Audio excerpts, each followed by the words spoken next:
მოგესალმებით ქართული ტევეს ეთერიდან. თქვენ უცხერთ გადაცემას ცოდნის კივრი, რომლის ავტორი და წამყვანიც გახლავართ მე, მარინა აბაშიძე. გადაცემის ნახვა შეგიძლიათ ყოველ ოთხშაბათს 22 საათზე. განმეორებითი ხილვის შემთხვევაში კი ეს შესაძლებელია მეორე დილით, ხუთშაბათს დილის 7 საათზე. ძალიან მინდა სწრაფად წარვადგინო ჩემი სტუმარი, რომელიც საოცარი ნიჭიერების მქონე ბატონია. ეს იგი მრავალმხრივი, რომელშიც ძალიან მალე დარწმუნდებით. მე ეხლა რომ წარვადგინო მისი სპეციალობები და მისი საქმიანობის შესახებ, ერთი ნახევარი არა 5 წუთი დამჭირდება ნამდვილად მხოლოდ წარდგენაზე და აღარ გავაცდენ დროს და მოგახსენებთ რომ ჩვენი სტუმარია ბატონი გუგული ქებურია. მრავალმხრივ განათლებული, მრავალმხრივი ნიჭის მქონე ბატონი. გაგაცნობთ უკვე. მან დაამთავრა სოფლის მეურნეობის ინსტიტუტი მექანიზაციის ფაკულტეტი, სპეციალობით ინჟინერ-მექანიკოსი.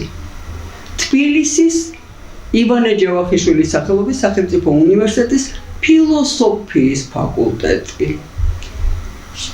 კავკასიის მინერალური ნედლეულის სამეცნიერო კვლევითი ინსტიტუტის მეცნიერ-კონსულტანტი, ეკოლოგიური უსაფრთხოების საკითხთა სამთავრობო კომისიის პასუხისმგებელი მდივანი, სოფლის მეურნეობისა და სურსათის სამინისტროს აგროეკოლოგიის სამმართველოს უფროსი, საქართველოს ავიაციის ინსტიტუტი, პროფესორი ავიაციის ინსტიტუტის პროფესორი გახდა.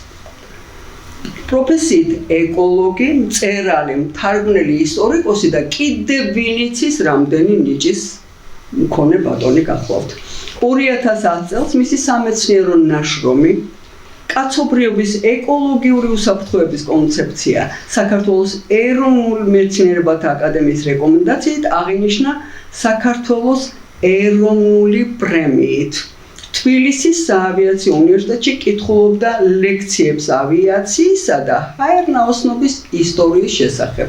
და ეს არცაა გასაკვირი, იმიტომ რომ მისი წინაპრებიდან გამომდინარე ამას თვითონ მოგახსენებთ. გამოსცა წიგნი ცის დაპყრობის ისტორია.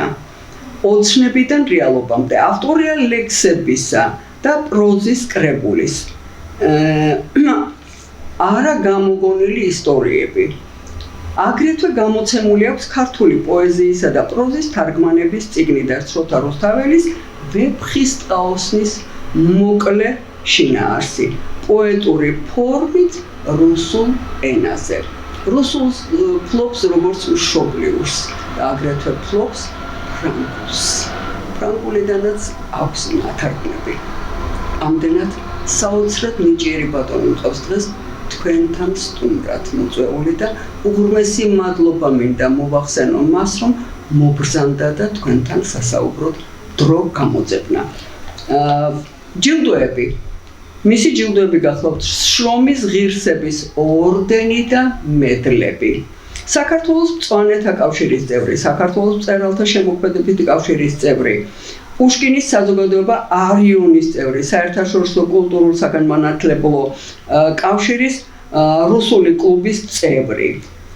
ენები მოგახსენეთ ქართულთან ერთად, ვერ გაარკვევთ ქართულია მშობლიური თუ რუსული, მაშინ მათი თვლებოდა წარმატებად და იმ ენაზე ნათლდებოდით ბატონო. ამდენად ის როგორც მშობლიურ ენას, ისე ფლობს რუსულს. ასევე მისთვის თავისუფლად სასაუბროა ფრანგული ენაც, როგორც მოგახსენეთ. გახლავთ ორი ქალიშვილის მამა, სოფიკო ხელოვნებაცოდნე და ანუკა, ანუკა ვიცით უფრო, იმიტომ რომ დიზაინერი გახდათ და საკმაოდ ნიჭიერი სამოღვაწეო ასპარეზი გქონდა. და მეორე კიდევ ბატონო გუგული ვერაფრით ვერ იმას ვიზავ ვერაფრით ვერ მას ვეზავ იმას, რომ არ აღვნიშნო ანუკასთან დაკავშირებული ერთი ისა. ჩვენ როცა ჩემი ვაჟიშვილი პატარა იყო და თქვენი ანუკა იყო პატარა, მაშინ ვიყავით ლიკანში და იქიდან ვიცნობდი ანუკას. და მე უკვე თქვენ ლიკანთან რა გაკავშირებთ, ისიც აღვნიშნოთ ბაბუო თქვენთან დაკავშირებით. ესეც აღვნიშნოთ და მინდა მაყურებელმა იცოდეს ანუკას, ანუ ბატონი გუგულის მეორე ქალიშვილი, ანუკა ხო მეორეა? მეორე ქალიშვილი ანუკა გაახლავთ თენგიზ არჩვაძის შვილიშვილი. ეხლა წარმოიდგინეთ, მე მაგალითად, ხო, ესე იგი თენგიზ არჩვაძე ჩემთვის რაღაც საოცარი იყო და წარმოიდგინეთ იმ სიტყვა ძუნწი კაცისგან ბატონ გუგული, მე თქვენთვის არ მithქვია, ესე იგი ისეთი ქათინაური მაქვს მოსმენილი ჩემი მისამართით ბატონ თენგიზისგან, ეგ და ის მოვიდნენ ერთად ზურაბ კაფეანიძე. და ესე იგი ისეთი ქათინაურები მოვისმინე, რომ ხო გააჩნია ვინ გეტყვით არა, ესე იგი ეს ჩამრჩა, მაშინ პირველ კურსზე ვიყავი და ჩამრჩა დღემდე და რამოდენაიმად არის ჩემთვის აი სასიამოვნო მოსაგონარი ხომ ვერ წარმოიდგენთ. აუცილებლად უნდა აღმენიშნა ეს და ბატონი გუგული იყო თენგიზ არჩვაძის ოჯახის წევრი. კარგი. დიახ, ანუკის მამა თენგიზის შვილიშვილი, თენგიზ არჩვაძისა და ბატონი გუგული ქებურიას ქალიშვილი. ამის შემდეგ მე მინდა ახლა კიდევ ერთი რაღაც მოგახსენოთ. ბატონი ვახუშტი კოტეტიშვილი, ყველამ ვიცით და ამაზე დროს არ დავკარგავ, რომ ის გაგაცნოთ. არანაირი გასაცნობი მას არ აჭირს. ესე იგი 1910 წელს ის წერს შესავალში წიგნისა. ერთი დაუდეგარი ქართველი უეცრად მოწყდა დედამიწას და თავის მიერ აწყობილი აეროპლანით თავზე გადაუფრინა თბილისს. ეს ბატონი გახდათ ბატონი გუგულის ბაბუა, ბესარიონ ქებურია, რომლის ძეგლიც დგას მის იმაში სოფელში და ამის შესახებ ბატონი გუგული უკეთ მოგახსენებთ და უფრო საინტერესოა, როცა მისი შთამომავალი საუბრობს ამ თემაზე. ეს პიროვნება ბესარიონ ქებურია გახდათ პარიზში დიპლომირებული პირველი ქართველი ავიატორი. საქართველოს ცაზე არ დარჩენილა კუთხე-კუნჭული ბატონი ბესარიონი, რომ იქ არ ყოფილიყო ნამყოფი, თუნდაც ერთი წამით. გადიოდა დრო, ავიაცია ვითარდებოდა და ბოლოს კოსმონავტიკის მოწმენიც გავხდეთ ქებურიების გენებში ფრენის ჟინი არ ცხრებოდა და აი თითქმის საუკუნის შემდეგ ამ გენმა იფეთქა ბატონი ბესარიონის შვილიშვილში და იგიც აიჭრა ცაში. ოღონდ ეს ჩვეულებრივი ცა კი არა, არამედ პოეზიის ცა იყო, უფრო მაღალი და უკიდეკანო. გუგული ქებურიაზე მოგახსენებთ თვით მისი სახელიც იმაზე მიგვანიშნებს, რომ იგი ცის შვილია, ფრთოსანი და მგალობელი. ბატონ გუგულის სახელია გიორგი და მერე მოფერებით შეერქვა გუგული და შერჩა. ძვირფასო მკითხველო, ნუ გაგაოცებთ ჩემი ოდნავი იუმორით შეფერილი წინათქმა, ამბობს ბატონი ვახუშტი კოტეტიშვილი.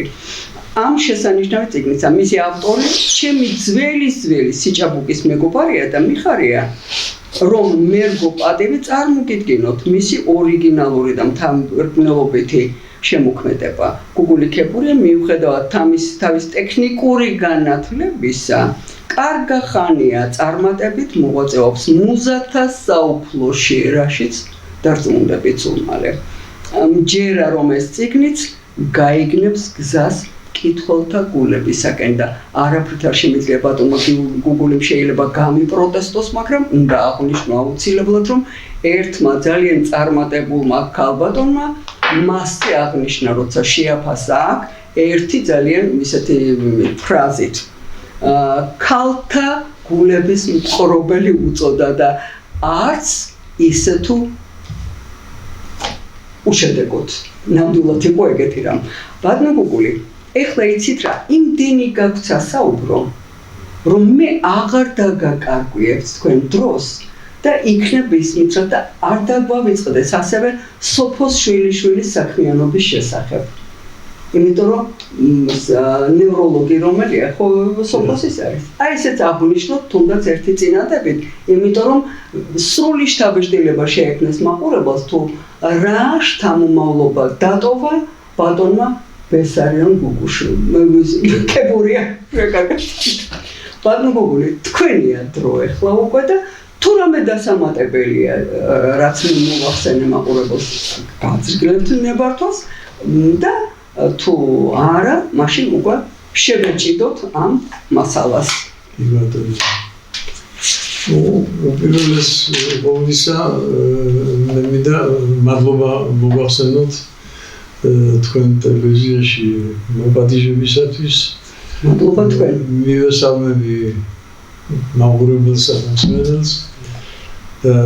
საერთოდ ცოტა რთული მომენტია, როცა ადამიანი თავის თავზე ლაპარაკობს, მით უმეტეს ასაკში შესულ ადამიანებს, ოღონ თავის თავზე ლაპარაკე და ოღონ მოაყოლე თავისი წარსული შეუძლია დილამდე რომ ისაუბრონ, თქვენ არა ხართ. ისე ამაყობენ თავისი წარსულით, მაგრამ ძალიან ხშირად ეს წარსული არის მხოლოდ მათთვის საინტერესო და არა ვთქვათ მსმენელისთვის. ამიტომ მე ვეცდები ვისაუბრო მხოლოდ იმ ფაქტებზე, რომლებიც ინტერესს წარმოადგენენ საერთოდ საზოგადოებისათვის. უპირველეს ყოვლისა მინდა ვთქვა, რომ მე ჩემი ინტერესების წყარო რიგში მაინც არის ეკოლოგია, გლობალური ეკოლოგია. გლობალურ ეკოლოგიაზე მინდა ვთქვა, რომ დიდად განსხვავდება გარემოს დაცვა და გლობალური ეკოლოგია. ეგ არის დაახლოებით როგორც არითმეტიკა და უმაღლესი მათემატიკა, ესე განსხვავდებიან ერთმანეთისაგან. ჩვენ ახლა გარემოს დაცვის საკითხებში ბევრი სურვილი იმისა, რომ თითქოს თავი მოაქვთ აი სპეციალისტებად. ორ შემთხვევაში ბევრი გარემოს დაცვაში ამ ჯარში ბევრი ჯარისკაცი ყავს, კი ბატონო. მაგრამ აი გლობალური ეკოლოგია როგორც ასეთი უკვე შეიძლება ითქვას, რომ სულ ზღვავს. მე თავის დროზე როცა მუშაობდი აგროეკოლოგიის დეპარტამენტის უფროსად სამინისტროში, იქ მიწევდა ხოლმე წარდგენა ჩვენი სამინისტროსი გარემოს დაცვის სამინისტროში. მაშინ მინისტრი ჩხოვაძე იყო გარემოს დაცვაში და იყო ვთქვათ აი ესეთი მაგალითები, რომ ირანიდან იყო მოსული წარმომადგენელი, რომელიც ითხოვდა კახეთში იქიდან წყალი მოგვეცითო, მოგვაწოდეთო ჩვენო და ჩვენო მელიორაციის მთელ არხებს განვახლებთო და არტეზიულ უჭაობღილებს გავაკეთებთო და ყველაფერსო, მაგრამ მე ვეტო დავადე მაშინ, იმიტომ რომ მე უკვე ვიცოდი, რომ გლობალური დათბობა მოდის, ეს მყინვარები დნობას დაიწყებენ და მოვა დრო, როდესაც ჩვენ წყალი, ვთქვათ, ბენზინზე უფრო ძვირი ეღირება.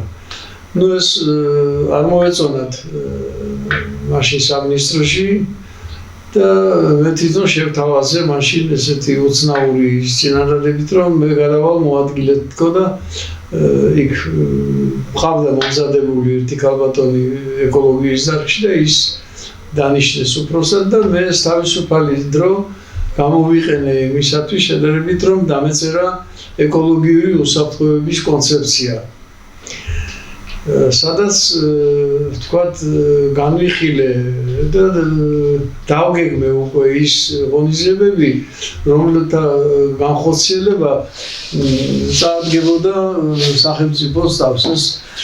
მაშინ ყველაზე ძლიერი ინსტიტუტი იყო მოსკოვში ინსტიტუტ გლობალურного კლიმატა, ესეთი ჩვენთან მაშინ იყო მხოლოდ გარემოს დაცვის ინსტიტუტი, მაგრამ ცოტა ისეთი მოისუსტებდა მაშინ ჯერ კიდევ და აი ესეთი წიგნი გამოვეცი აპოკალიფსის ზაკაზიოლი, რუსულენოვანია წიგნი სამწუხაროდ, ანუ ეკოლოგიური უსაფრთხოების კონცეფცია.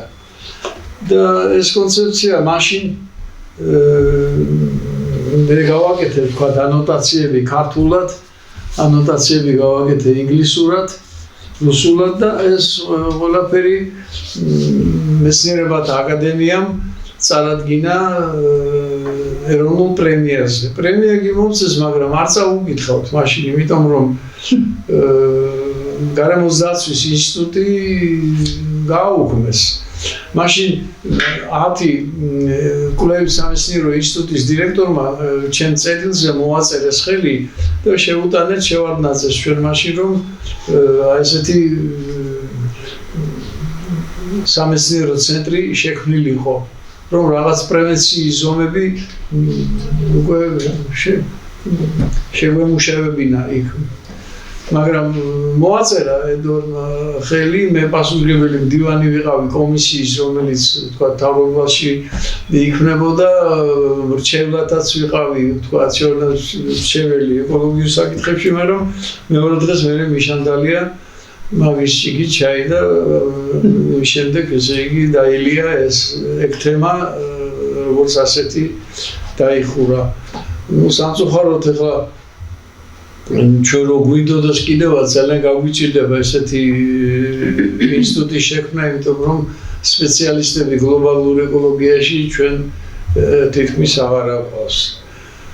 და აი ახლა მთავრობაში განიხილება მეცნიერების რეფორმა და ჩვენი აკადემიის ვიცე-პრეზიდენტმა ბატონმა ხუროძემ კარგად წამოწვა საკითხი იმისა, რომ ინფორმატიკაში უნდა შეიქმნას ახალი რაღაცა კერა ესეთი, იმიტომ რომ ამ ინფორმატიკამ ძალიან წინ წაწია უკვე თავის დარგის მეცნიერება და მე ვიტყოდი რომ პარალელურად კარგი იქნებოდა რომ თქვათ შეიქმნას ესეთი ეკოლოგიური უსაფრთხოების სამეცნიერო ცენტრი აკადემიის ფრთის ქვეშ და რომ მას გადაეცეს ის კვლევის სამეცნიერო ინსტიტუტები, რომლებიც ახლა უნივერსიტეტებშია დაქსაქსული და სულს გაფავენ, აი ამ ცენტრის ეგიდით რომ იყონ სულ ყველა მოიკრიბოს თავი. მაშინ ჩვენ უკვე გვექნება კონკრეტული პროგრამა იმის თაობაზე თუ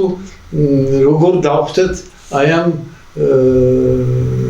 კატასტროფებს, რომლებიც გველის აუცილებლად, ესე იგი ეს დნობა მყინვარების გამოიწვევს წყალდიდობებს, მეწყერს, აქ შავი ზღვა კიდე იმატებს ძალიან თავის სიგიჟეებს, ყველაფერს ეს ადვილად ესე ვერ გადაწყდება, ვთქვათ, იქ ჩემი მოგვარე ბათუმში რაღაც იმას აშენებს, დუბაის მსგავს იმას, მაგრამ ეს ყველაფერი წყალში ჩაყრილი იქნება, რადგანაც ჩვენ ადრე გიდრომეტრის ინსტიტუტის დირექტორი ცხონებული აკადემიკოსი გივიშანიძე ამბობდა, რომ ჭოროხზე არ შეიძლება გიდროსადგურების მშენებლობა. თურქებმა მთელი კასკადი ააშენეს და ამრიგად ნატანი აღარ ჩადის ზღვაში, ზღვა კვებას აღარ იღებს და ზღვა ჭამს ამ პლაჟს და შემოდის უკვე ქობულეთში, ახინჯაურში და უკვე ძალიან სახიფათო ვითარება იქნება და ახლა გესებს არავინ გააუქმებს, ალბათ უნდა რაღაცა მე ვთავაზობდი თავის დროზე ადრე რომ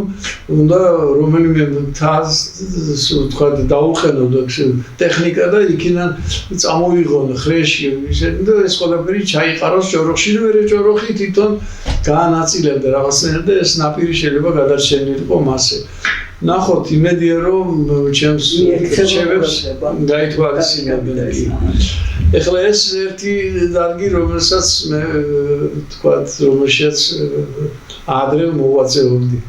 მაგრამ რა კი მე პირველი ქართველი მფრინავის და საქართველოში სამოქალაქო ავიაციის ერთ-ერთი ფუძემდებლის ოჯახში ვიზრდებოდი, ასაგებია რომ მე ახლოს ვიყავი ამ თემასთან ძალიან და პირადად მეგობრობდით კიდევაც ოჯახში მოდიოდნენ ჩვენთან ის ცნობილი მფრინავები და ძალიან ბევრი მსმენია ამის შესახებ, იმდენად რომ მე გარდა ამ ეკოლოგიისა ვკითხულობდი ლექციებს ავიაციის ისტორიაზე. ბატონმა სერგო ტეპნაძემ მიმიწვია მაშინ. თვითონ ბატონი სერგო ძალიან ესეთი პიროვნება გამოჩენილი, რომელმაც ფაქტიურად თავისი ენერგიით და ინიციატივით შექმნა ეს უნივერსიტეტის ავიაციო უნივერსიტეტი. იქ მე ვკითხულობდი ამ ლექციებს, მაგრამ სამწუხაროდ მე როცა მოვედი იქიდან, უკვე ეს თემა ამოღებულია კურსიდან და სასურველი იქნებოდა რომ აი მე იქ რაც დამიგროვდა მასალის საფუძველზე მე დავწერე წიგნი ესეთი ცის დაპყრობის ისტორია ოცნებიდან რეალობამდე რომელიც გამოცა მეცნიერებათა აკადემიამ გამოცდა თავდაცვის სამინისტრომ გამოცდა მერიამ თბილისის მერიამ და აი ეს წიგნი არის სადაც არის მოთხრობილი მთელი ავიაციის ისტორია და გარდა ამისა კიდევ არის ქართულად და ინგლისურად ასევე ცის დამპყრობლები ისტორია ავიაციის. მე წიგნი საავტორო ეგზემპლარები დაურიგე სამეგრელოს მუნიციპალიტეტს 200 წელი გაუგზავნე რომ სკოლებში დაერიგებიათ ბათუმში ფონდი ოცნება და კიდევ 100 წელი დაურიგე იმათ თბილისის საბიბლიოთეკო გაერთიანებას ვაჩუქე 40 წელი დაურიგეს ბიბლიოთეკას მაგრამ სასურველია რომ ეს წიგნი იყოს საერთოდ ყველა საქართველოს ყველა ბიბლიოთეკაში და ყველა სკოლაშიც რომ თაობები იზრდება ისე რომ წარმოდგენა არ აქვს ჩვენი მფრინავების ამ გვირული წარსულის შესახებ და სხვა წარსულის შესახებ. დიახ და სხვა თორაფერი 29 მარტო საბჭოთა კავშირის გმირი ყავდა ჩვენ ომის დროს მფრინავები დიახ მე მინდა მადლობა ვისარგებლო შემთხვევით და მადლობა გადაუხადო დათონ არმანიას, კახი გალაძეს, შოთიკო ჭიჭინაძეს, ანდრი ვასილაიას, აი ეს ამ ადამიანებმა დიდი როლი ითამაშეს იმაში, რომ ეს ვანდალების დრო როცა იყო, მაშინ ბესარიონ-ქებურიას ძეგლი აეროპორტში უნდათ რომ მოეპარათ და ჯარში ჩაევარებინათ. იქ მერსლის ფიგურა იყო 4 მეტრიანი მერსლის ფიგურა ხო 6 მეტრიანი მერსლის ფიგურა რომელიც მოჭრეს სპილენს ვინდატოებდა ჩააბარეს ჯარში მეორე დღეს მეადგენ ბაბუაჩემს ბრინჯაო 4 მეტრა მაგრამ იქ ცხოვრობენ ტოლვილები სასტუმროში დრანდიდან ფრინავების ოჯახები რომლებმაც გალახეს ეს ქურდები მაგრამ მე როგორც იქნა ჩემი აი თხოვნის შემდეგ მერიამ განაახლა ეს ძეგლი დღეს ისე დგას აი რომ ძველი მთავრობის ის რო იყო აეროპორტი იქ და საერთოდ ეს აეროპორტი ბესარიონ-ქებურიას აშენებულია თავის დროზე და პირველი მარშრუტები ბაქოზე მოსკოვზე სოხუმზე ყველაფერი მისი გაყვანილია ეს ხაზები და სასურველი იქნებოდა რომ თქვა აეროპორტსაც მისი სახელი იყო და სხვა თუ არაფერი ახლა ჩვენ ველოდებით იმას რომ აზიაში დიდი აეროპორტი იქნება აშენებული იმედია იმას მაინც თუ დაარქმევენ ბესარიონ-ქებურიას სახელს აგრეთვე განიხილებოდა საკითხი რომ ჩხოროწყუში სადაც დაიბადა და გაიზარდა ბესარიონ-ქებურია სადაც 1930 წლიდან საერთოდ სული გადასახდა იქ ომის დროს მოხალისეები შეკრიბა და აეროპორტი ააშენეს იქა ბევრი იღვაცა იმ რაიონის დეპუტატი იყო ყველაფერი რომ იმ სახლში ყოფილიყო სახლ-მუზეუმი უბრალოდ მე ახლა სხვა უძრავი ქონება არ გამაჩნია მაგ სახლის გარდა რომელიც იქ არის და თუ რაიმე საშუალება მოიძებნა ისეთი რომ მე იქ მქონდეს საშუალება რომ იქ ვიცხოვრო და ჩემ მშობლიურ კერაში სადაც მე იქ იმ ოშხომურზე და იმ ხომისწყალზე ვისწავლე ცურვა და იქ ვისწავლე მთელი იმიტომ ხარ ყოველდღე აუზში ბატონო ვაკის აუზში ხარ ყოველდღე და მინდა ბატონო გუგლი არ დამავიწყდეს რომ აუცილებლად მოვახსენო მაყურებელს რომ ბატონი გუგული მღერის ისე რომ დაასრულებს ერთი 5 წუთი ალბათ ვერ გაიღებთ ხმას. ნუ აი მართლა საოცრად არის ხმა აქვს და საოცარი. ეს არ უნდა დამრჩენო და ისე კარგად არ ვერი ვარ ჩემი მეგობრები მღეროდნენ ზღაპრულად ზაურ ბოქვაძე შიკო შეგელია ჩემაჩკოასელი მერაბ გამყრელიძე ნუკრიალ ხაზაშვილი ეს ბიჭები მართლა ძალიან დამაკლდა შეიძლება ითქვას რომ არ არიან და სხვათა შორის აი ისე მოხდა ნუ რა ვიცი შეიძლება საკმაოდ მიწია მაგრამ ისე მოხდა რომ სულ მოკლე ხანში დავკარგე ეს მეგობრები, გარდა მომღერალი მეგობრებისა, ჩემი ბავშვობის მეგობრები, ისეთი როგორც ერთხელ ლევან ჭაჭიაშვილი, გოგი გილაძე, გელა ჩარკვიანი, უცებ წავიდნენ ისინი, რომ ფაქტიურად დამტოვეს მარტო. მე ლექსიც დამეწერა ესეთი, რომ იყო და არა იყო რა, იყო თაობას გაფრული, ძლიერი როგორც ციქარა, როგორც სიმღერა ქართული, მე არც ისივეს მაშინებს, არც დათოვლილი წლები, ღმერთო, წამსვლელ კაცს ათმარგე, გამცილებელი სვედრი. იქ უფრო მეტიც არის, მაგრამ მე უბრალოდ ზეპირად ეხლა კარგად არ მახსოვს. და თუ თქვა ჩვენ ეხლა ვისაუბრებთ კიდე პოეზიაზე, თვითონ ეს პოეზია პირველი წამალი აღმოჩნდა ჩემი გადარჩენის. იმიტომ რომ იყო პერიოდი, როდესაც თავს ბევრი რამე გადამთხოვდა ერთდროულად, ესე იგი ისე მოხდა რომ მე სამსახურში დამაყაჩაღეს ეს მხედრიონის და იმათი პერიოდი როცა იყო მე ისე მოხდა რომ მამა ჩემი ნიჭიერესი კაცი იყო სხვათა შორის მან დაწერა სახელმძღვანელო უსმენო ადამიანებისათვის რომ ესწავლა გიტარაზე დაკვრა. რაც ვერ მივეცი ამ წიგს მე ისეთი ვერ გავიყვანე დიდასპარეს. ბატონ გოგოლი, ესენი ყველა თქვენი ნაშრომია და ეხლა დავიჯერო იმას არ დაწერ შექმნით მაგას კიდე. არა, წიგნი არის. მამა ჩემი წიგნი არის, უბრალოდ აი გამოცემა ისე საზოგადოება დავაინტერესო, ესე ჯერ ამას ვერ მოვავი თავი. და მამა ჩემმა რო გაიგო რომ კანცერი ჰქონდა, საშინელი დაავადება, თავი მოიკლა რომ მე ვერავის ვერ შევაწუხებო, ცოცხლად დავბეო. ამანაც დიდი ტრავმა მოახდინა ჩემზე. სამსახური დავკარგე, იქ პირად ცხოვრებაშიც ისე მოხდა რომ უკვე მარტო დავში. საბედნიეროდ მე ისეთი შვილები მყავს რომ მართლა კარგი. ბედნიერი კაცი ვარ, იმიტომ რომ ერთის და მეორეც ძალიან ყურადღებიანები არიან ჩემს მიმართ და რაც თავარია შემოქმედებითი ვიჟნი არ აკლიათ მანდ ეს შემოქმედებითი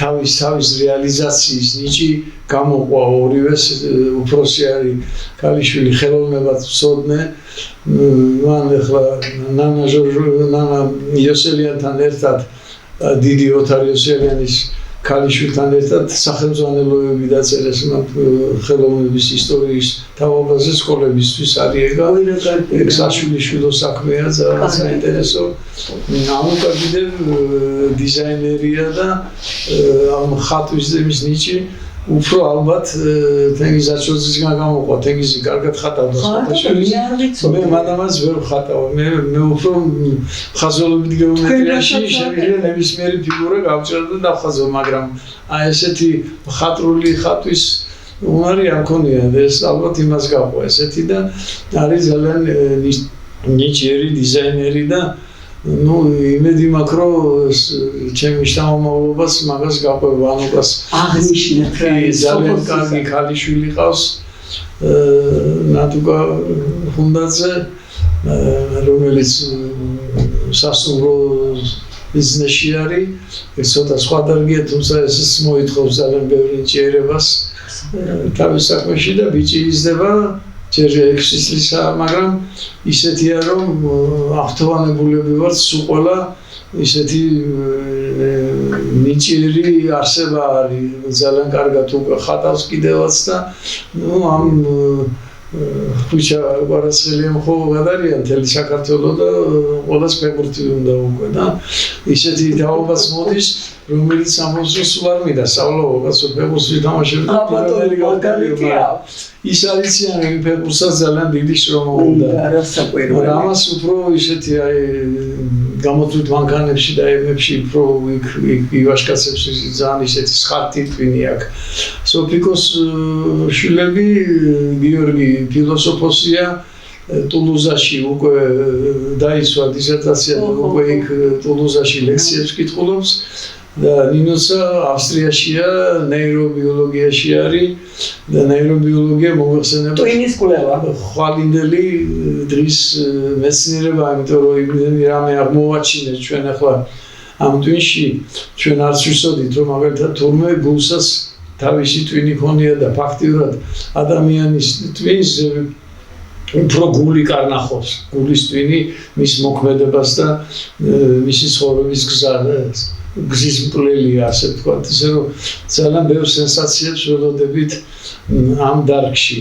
თქვენ შვილიშვილებს მინდა მივმართო როცა თქვენ გთხოვათ ბატონმა გუგულიმ პატარა ჩანახატის შესრულება კონკურსისათვის მე წავიკითხე თქვენი ნაწერები ძალიან გთხოვთ არ გაანებოთ თავი წერას იქ ისეთი გულწრფელი ისეთი ის აქვს პასაჟები გამოყენებული რომ ბატონო გუგული მე არ შემეძლო არ აღმენიშნა ეს რა სითბო იყო იმათ მიერ არ შეწყვიტოთ წერა კატარები იყვნენ მაშინ და ნინოსა იყო რაღაცა 7 წლის და ატო იყო 3 თუ 4 წლის და აი რომ ხედავდნენ რომ რაღაცებს წერ ბაბუ აინახე მეც რაღაცა დავწერეო და აბა რა მეთქი და მოკლედ საოცარი ახალი წელი მოვიდა უნდა იზეიმონ ახალი წელი და მთელ სოფელს აქ ნაცვისყე და მადამე სამსახში მამის დაავიწყდა ეს თუ ვერ მოიცა და რა იყო და ნუ მამამ თქვა წავალ ახლა მე საღამო კი არისო მაგრამ სადმე მომნახავ მოიარა მთელი ხელი მაგრამ ნაცვისყე ვერ ნახა იმიტომ რომ ყველა გაჩეხილი იყო უკვე და ბოლოს უკვე ბრუნდებოდა დახონლებული სახში მაგრამ მე ნარჯახი დავიწყებია სადღაც და დაბრუნდა იქ პატარა ნაცვისხე ნახა ის მოჭრა მოიტანა სახში და ნუ მოორთეს ეს ნაცვისხე სათამაშოებით ბავშვის ფანტაზია გახარებული იყო ეს ნაცვისხე მაგრამ ის კი არ იცოდა რომ მეორე დღეს და მესამე დღეს იმას დაასლიდნენ ამ სათამაშოებს გააგდებდნენ ამ ყინვაში და ისევ მარტო დარჩებოდა არასაჭირო ესეთი ტრაგიკული ფინალი ჰქონდა და მეორე დღეს მოდის ნადუგა პატარა და მეუბნება ბაბუ მეც დავწერეო თუ გინდა წაგიკითხავ გამიკვირდა მაგრამ აბა წამიკითხეთქო და ისე ნიზავი ქონდა ჩვენ დადებული ნაყინი უნდა მეყიდა მაგათთვის ზამთარში არ ვიყიდი მაგრამ ნუ მეც ნუ მოკლედ დაიწყო ზუსტად იმავე სიტყვებით რომ არის ზამთარი სოფელში ყველას აქ ნაცვისყე მარტო ამ ოჯახში არ არის ნაცვისყე და მე ვიფიქრე ეს პლაგიატი ხარ მოისმინა ხარ ისად ხარ მოიპარათქო და როცა მამამ უთხრა რომ კარგი ახლა წავალო მეოთხეში და მოვნახავ რამე ნაცვისყესო პატარა უთხრა არა მამიკო არ მოჭრაო ისო ცოდვაორიო იმასო მეგობრები ყავსო დედიკო ყავს მამიკო ყავსო რომ მოჭრაო როგორ შეიძლება ესო და მოდიო ჩიჩილაკით გადავიხადოთ ახალი წერა ესეთი ფინალი მოიფიქრა სხვადასხვა საინტერესო თემაა კიდე მე ცოტა შევსვი თემას რომ მაშინ თბილისში ასე ვთქვათ მოდაში იყო რუსული სკოლა უნდა დაემთავრებინათ აუცილებლად. თქვენ მსახიობური როლით არ დაგავიწყდეთ. თქვენ როლი გაქვს ერთ-ერთი მთავარი შესრულებული. გისმენთ თქვენი რომელი ასილიანის ახვლედიანის შვილებმა გადაიღეს ფილმი ნინომ და არჩილმა და იქ ვითამაშე ერთი მოხუცი კაცის როლი. ეს ფილმი ალბათ მალე გამოვა და ეს მოხუცი კაცი არის სულ ავად და სულ არის ლოგინში და მეგობრები რომ მეკითხებოდნენ რომ კი მაგრამ რას თამაშობ ესეთი რომ მე ვთქვა სულ ლოგინის სცენები მაქვს ის კი არის სულ ნახავენ ალბათ მე გამოტებად აი მე ეს ამბები როცა შემეთქვა ცუდი ამბები მე დავიწყე მკურნალობა პოეზიით პოეზიით და აი დავწერე ესეთი ეს არის ლექსების კრებული ეხა ნოი ოსინი რუსულად და ამან სხვათაშორის მიშველა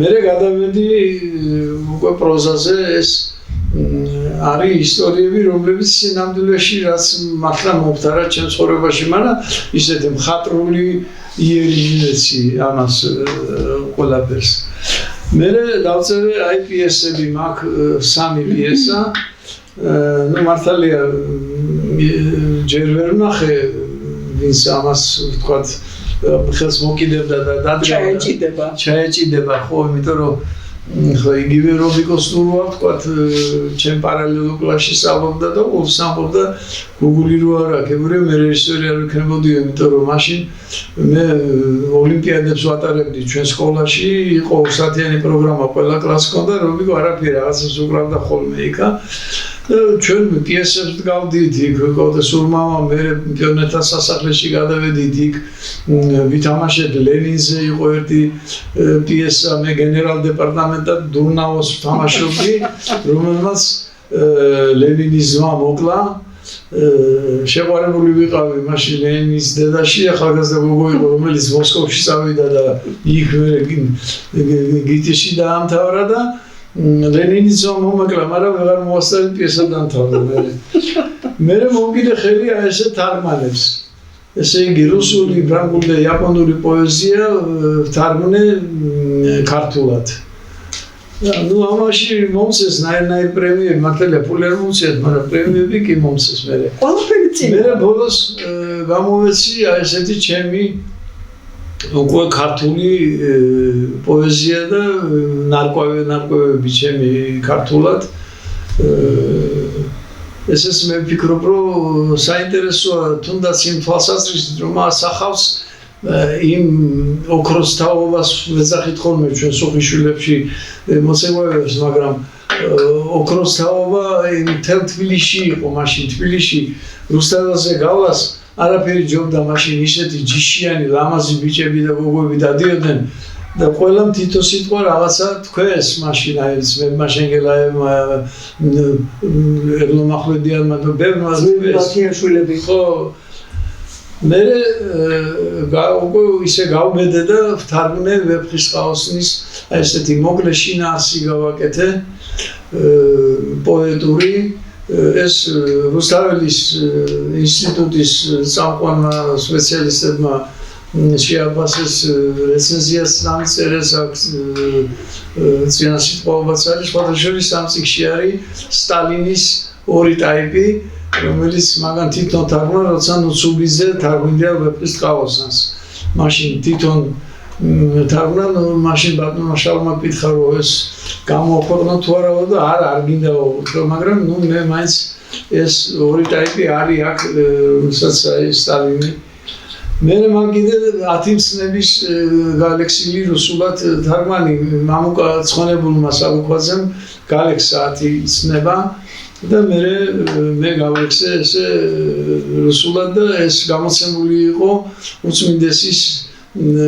ჩვენი ილია მეორეს პატრიარქის ლოცვა კუთხებით იყო გამოცემული ეს წიგნი მაგ აგრეთვე ეს კიდე აი თარგმანების წიგნი და სხვა ეხლა პოეზიაში ძალიან ძნელია რაიმეს თქვა ბროდსკიმ ჯერ კიდევ მაშინ თქვა როდესაც ნობელის პრემია მიანიჭეს რომ ყველაფერი არის უკვე ყველაფერი დაწელილია და ახალია რა უნდა თქვა არახალს რაფერს ვერ იტყვი მაგრამ მოდის თაობები ახლა და მიუხედავად იმისა რომ ამ გლობალიზაციამ ადამიანები რობოტებად აქცია და გაცივდა ურთიერთობები ის პატარები სანამ თუ მათ ეს ტელეფონი და მობილური და ისინი არ შეუშლის ხელს და twin-ში რაღაც სახიფათო ცვლილებას არ შეუგნის მაინც რომანტიზმი კიდევ რჩება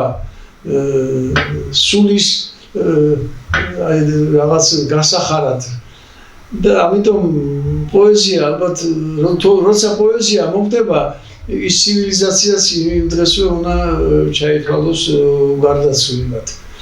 მე აი ლექსებში მაქვს ისეთი აფორიზმები თუნდაც რომ შენთან წამი მირჩევნია უკვდავებას უშენოდ.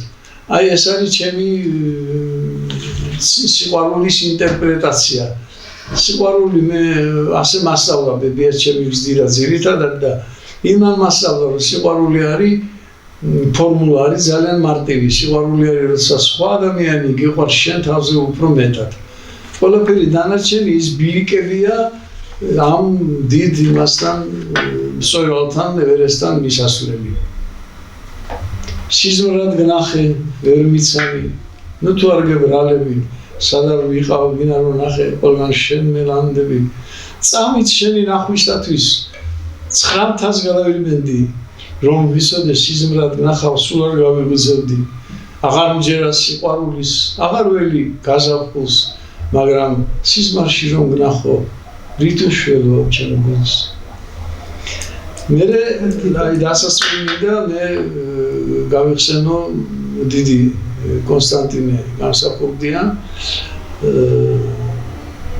ესეთი კურიოზი იყო ჩვენ ცხოვრებაში გურამ მინაშვილი როცა სიძე იყო ბატონ კონსტანტინესი მაგას სულ კუჩი დაყვებოდა ვოვა მარტინოვი, მაგრამ ვოვა მარტინოვი ისეთი უციგნული ბიჭი იყო, მაგრამ პირველი მოჩხუბარე იყო თბილისში საჭირო იყო ის ჩხუბი უყვარდა ძალიან და გურამს თხოვა რომ გურამის სახლში მიდიოდა, უნდა გამოვიცვალო, მე რომ სავარჯიშოდ მიდიოდა, წამიყვანეო რა, მეც ცოცხალი კონსტანტინე მინდა ვნახო და ეხლა კონსტანტინე მადამაც აწყალობდა ეს უცნობ სტუმრებს სახლში, მაგრამ ნუ დატოვა 5 წუთით კონსტანტინესთან ეს ვოვა მარტინოვი გურამმა და თვითონ აირიბინა სანამ გამოჩნდნენ, ერთ 5 წუთში ჩამოვიდა და რას ხედავს ბატონო კონსტანტინე ეს ხელი უკიდა ვოვას და ჭიშკარამდე მოაცილა და კიდევ ერთხელ მოვძანდით ჩვენთან და რა ხდება? რა უთხარი ბიჭო ასეთი რითი შეაღვარა თავი და არა მე ვთხარი თქვენაირი პოეტი საქართველოში არ ყოფილა. ეს აღმოჩნდა სავიზიტო ბარად. ამას სამით 4 ლექსიკო და კონსტანტინეს ისიც რომელიც ახლა მინდა თქვა არის უფრო მე მგონი ხალხურიდან აღებული. ზღვისფერი გათვალები და თავად გავხარ ზღვას თუ არ შეგებრალები და მithხოვდები სხვას მივადობებ გაზაფხულზე თესვასა და ხონას გადავდახავადიდებ ჯოროსა და მტკვარს ცეცხლზეთან შენს ამოყოფეს შენს სიღამარს ხარ და მოგიკლავ მოღალადე მაგნაფერებ ქმას კიდე გეკმადერაკო ზღვისფერი გათვალები და თავად გავხარ ზღვას მე აქ გავგადნიდი და ერთი სტრიქონი დავამატე რომ თუ არ შეგებრალები და არ მოვიკლავთ რას რუსულად ეს ლექსი გამოიყურება ასეთნაირად ბირუზოი გარят у тебя глаза как морской прибой ты зовешь меня если друг меня проклянет судьба под венец с другим увезет тебя брошу сеть я по весне поля проплыву я вмиг реки и моря и сожгу твой дом и любовь дотла и убью того кто ласкал тебя бирюзой цвели у тебя глаза как морской прибой ты звала меня ბატონო გუგული თქვენ იცით რომ ქათენაურები მოვისმენენ მეთქი თენგიზისგან ამ სიტყვაზე კაცისგან იმას უთხრა ზურას კაფეინძეს ზამთარი იყო ფიფქები მოდოდა ნახე აი გაზაფხული ამის თვალებშიო ეს თვალები უნდა დავხატოვო ну დღემდე ეს იყო ჩემთვის ну ნახოთ არქივში გრებ დახატათ კიდევაც რა ვიცი ჩავეტიეთ დროშტრო ჩავეტიეთ კი არა ბატონო გადავაცილეთ არა არ გადავაცილეთ ჩვენ დაგვასაჩუქრეს კიდევ ერთი 7 წუთი გვაქვს კიდევ დაგვასაჩუქრეს ისინი вечер ხარ შეიძლება არა ზებირად არ მასოს კარგით მე მინდა თქვა ჩემი ბოლო გატაცების შესახებ რა კი ეს სცენარები მანამაც ეს ლექსები მანამაც ისეთი საინტერესო არ არის დღევანდელი საზოგადოებისათვის და თავს ვერ ირჩევ თქვა ამითი მართალია ახლა კონკურსი არის რუსეთში და ჩემი პროზა და პოეზია ნომინირებულია არის ესეთი поэт года 2025 писатель года 2025 და უკვე იმ მასალით რაც იმათ აქვს მიხაილ ბულგაკოვის медали დამაჯილდოვეს. ეს დიდი პატივია ჩემთვის, იმიტომ რომ ბულგაკოვი ზუსტად ის მწერალი იყო, რომელიც არ უყვარდა მთავრობას, მიუხედავად ამისა, მამის პიესაზე დნით რუბინიხ ერთ-ერთი სცენის სანახავად სტალინი სამჯერ ყოფილა მისული. ეს არ ნიშნავს, ახლა ზოგიერთი ძალიან პატრიოტი ვითომ ქართველი იტყვის, რომ შპიონია ალბათ რუსოს თუ ისო, მაგრამ მე რუსეთის მთავრობას სულელითაც არ ვეტყვი. რუსეთის მთავრობა იყო, რომელმაც მოკლა პუშკინი, მოკლეს ფაქტიურად, იმიტომ რომ დანტეს სავალება ჰქონდა. მოკლეს ლერმონტოვი, რომელიც ნახევრად დაღესტანელი იყო სხვათა შორის. არის ერთი ქალბატონი მარიამიცა, რომელიც მაგ თემაზე 10 წელი მუშაობდა და დაამტკიცა, რომ დაღესტნელი ერთ-ერთი რაინდი ყოფილა ლერმონტოვის დედასთან და რო დაფეხმძიმდა, მერე ის ლერმონტი კარს თამაშობდა და წაგებული იყო და ლერმონტოვის ბებიამ უთხრა, მე ავალებს დაგიფარავ შენო და ოღონდ აი მოაწერე ხელი და შექმენიო საზოგადოებაში ესეთი იმიჯი, რომ ვითომ არაფერი და ამიტომ ეთყობა კიდევაც ლერმონტოვს მთებისადმი თავის სიყვარულში როგორია, მაგრამ თითქოს იმ მარტინოვმა კი არ მოკლა, მართალია იმას დასცინოდა მარტიშკას ეძახდა და რაღაც, მაგრამ თითქოს იმ ბუჩქებში იყო უკვე ვიღაცა ჩასაფრებული, ვის ესროდა. ასე პასტერნაკს არ მისცეს ნობელის პრემია, ახმატოვას შვილი ორჯერ გაუშვეთ 100 წლიან ვადაში. ცვეტაევა აიძულეს, რომ თავი მოეკლა მანდელშტამი, რა ვიცი, რომელი ერთი რამდენი უბედურება. მე კიდე გაირო, ესეთი დიდი პოეტი არა ვარ, თორე ალბათ მეც გამასაღებდა. და ამ სცენარებით მე დავწერე ესეთი სცენარი შმაკების 64. და ხათუნა ვაშაძემ ასე ივაშკაცა და მონახა დაფინანსება მოიწია და გადაიღო ეს ფილმი ჩემი სცენარის მიხედვით, მაგრამ აქ ისიც უნდა აღნიშნო, რომ ეს არის თვითონ ხათუნას ვერსია, მაგრამ ბევრი რამ შეცვალა იქ სცენარში. ლექსები ამოიღო, უცენზურო ლექსიკა შეიტანა, ფინალი ამოჭრა და ყოველ შემთხვევაში მაინც თქვენი თანხმობით ალბათ, ხო? კი, რასაკვირველია, მე როგორც ხელოვანს მას უნდა ქონოდა სრული საშუალება, საერთოდ ფილმი ეკუთვნის რეჟისორს.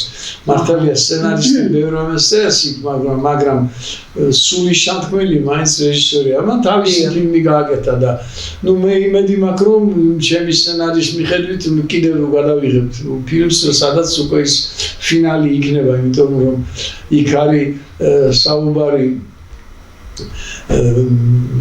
შორიულ მიმოსვლის კაპიტანია მეზღვაური, რომელსაც ის და ცოლი გიждდებიან ერთმანეთს, მაგრამ ძალიან დიდხანს უწევს ამ რეისებში ყოფნა კაპიტანს და ეს ცოლი ისეთი ნოსტალგია და იმდენად სიგიჟემდე უყვარს ხმარი, რომ ბოლოს რაღაც ფსიქიური დაავადება დაემართება და რომ ვეღარ უძლებს ჩადის ხოლმე ნაპირზე და თუ ვინმეს ნახავს კაპიტნის ფორმაში, ის ქმარი გონია უკვე галлюცინაციები და აყავს სახში და იქ ერთ-ერთი მიხვდება, რომ ეს საგიჟეში მსაყვანია და მიიყვანენ საგიჟეში.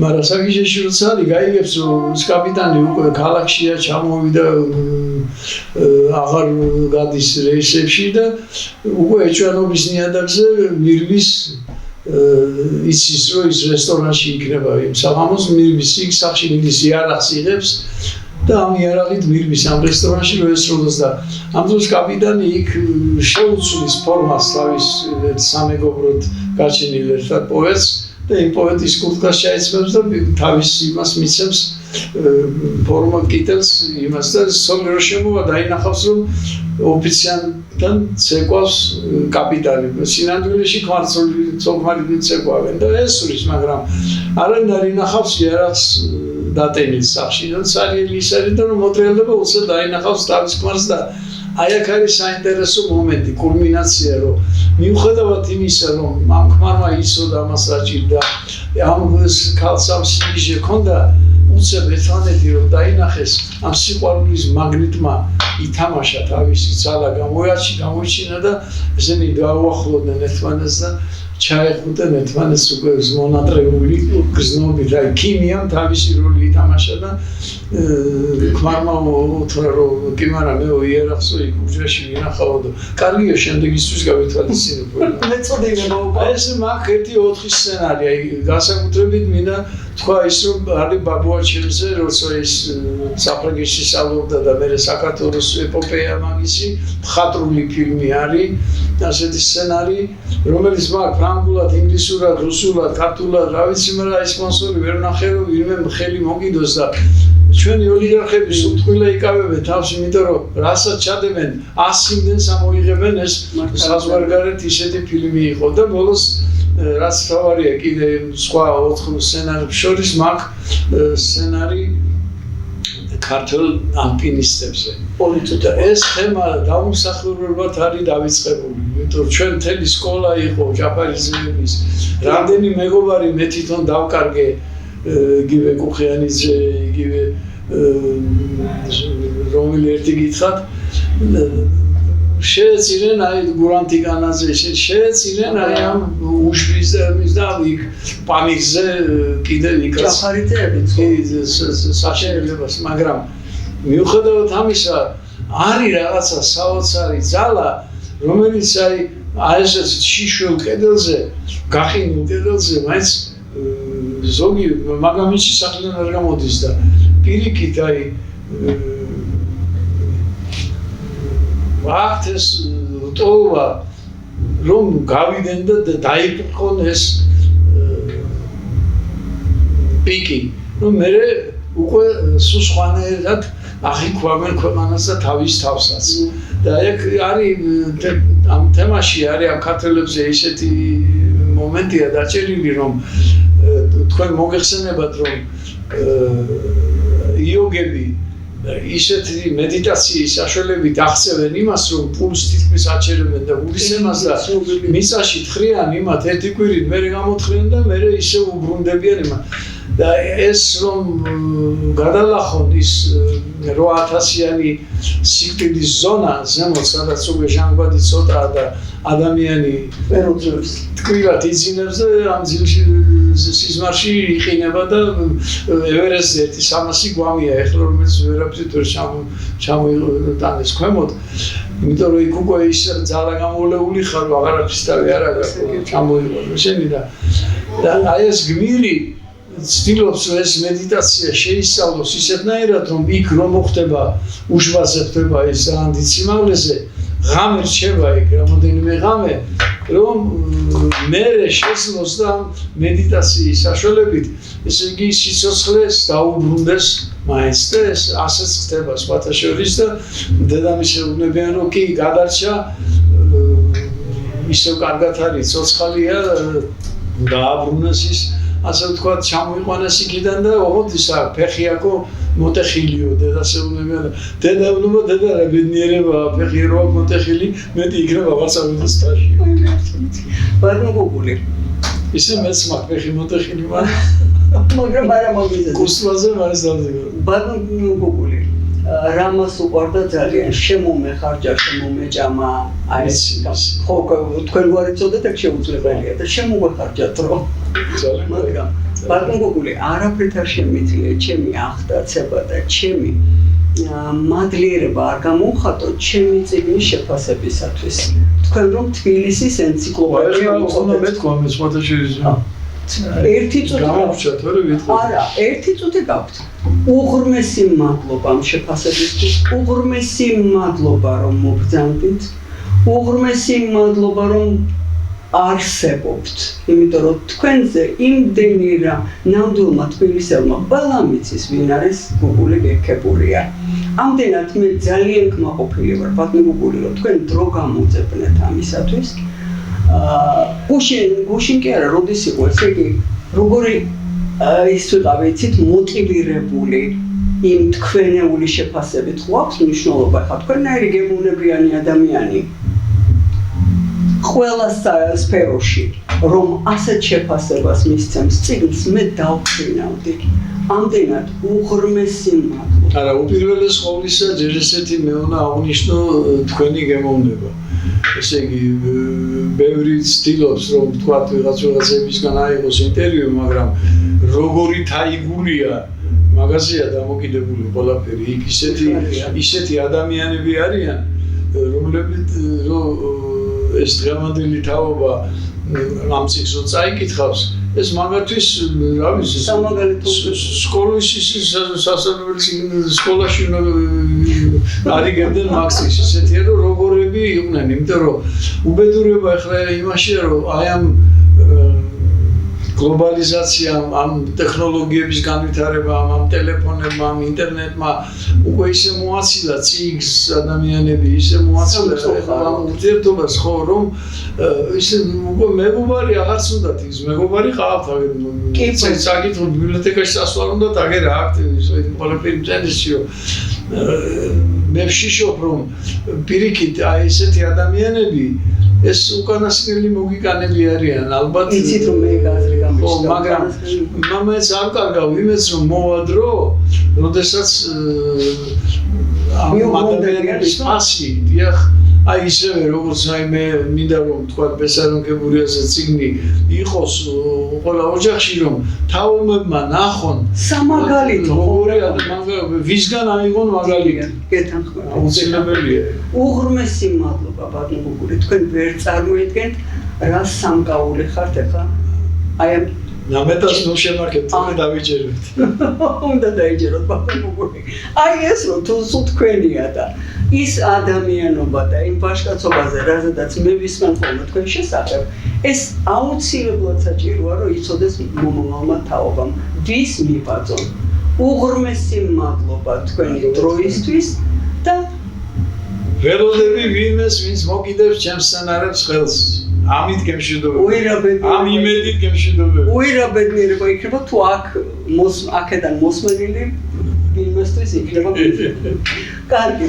უღრმესი მადლობა, ვინც ჩვენთან ერთად იყო და არ ამგონია რომ მოწყენის საშუალება ჰქონოდათ. უღრმესი მადლობა, მე გემშვიდობებით 4 შაბათს 22 საათამდე.